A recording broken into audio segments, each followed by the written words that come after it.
to the worm.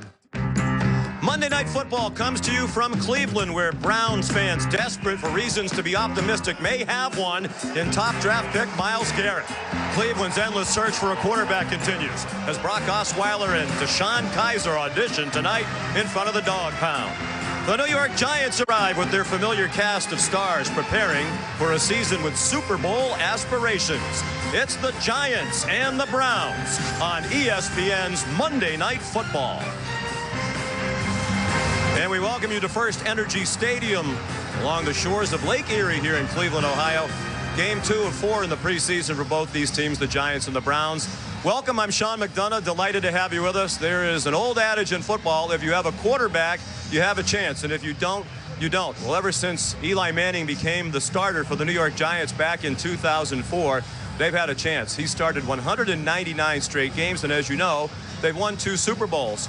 Over that same span, the Cleveland Browns have used 22 different starting quarterbacks. They have not made the playoffs. And as I bring in John Gruden, Coach, it's hard to believe, but we're about to start another season. The Cleveland Browns still really don't know who their quarterback is going to be, but it's going to be another new starting quarterback because it's the newcomer Brock Osweiler or the rookie DeShone Kizer. Well, it's not often somebody gives you a second-round pick to take their starting quarterback, but that's how Brock Osweiler got to Cleveland.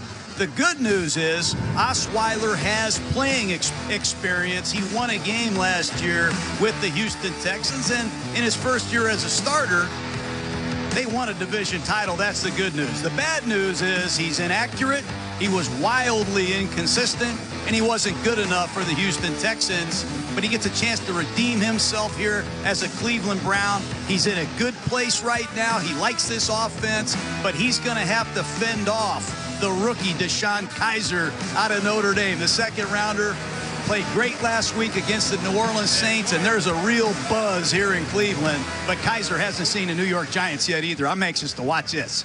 And those New York Giants, off a playoff season of a year ago, they were 11-5. They bring back Eli Manning and OBJ at wide receiver. And to give them some help, they added Brandon Marshall and the talented tight end in the draft, Evan Ingram. But a lot of people believe the big Achilles heel that really hasn't been solved, perhaps, is this offensive line. Yeah, you're not just going to go to some passing camp with these great matchups. They have to pass protect better, and it starts with their offensive tackles. Eric Flowers, their third-year starter, has struggled with the speed rush. He has struggled in one-on-one protection, and he commits too many penalties. That can't happen on the blind side of Eli Manning. And right tackle Bobby Hart, a second-year starter, he struggled to switch stunts. He at times had a hard time in one-on-one pass protection as well. The Giants gave up 7 sacks last week in their first preseason game against the Steelers. I'm anxious to see Flowers block the #1 pick, Myles Garrett, here tonight. Giants thinking about the Super Bowl. Meanwhile, here in Cleveland, it's just all about hope. Perhaps hope for the future has arrived in the person of Myles Garrett. More on him after this.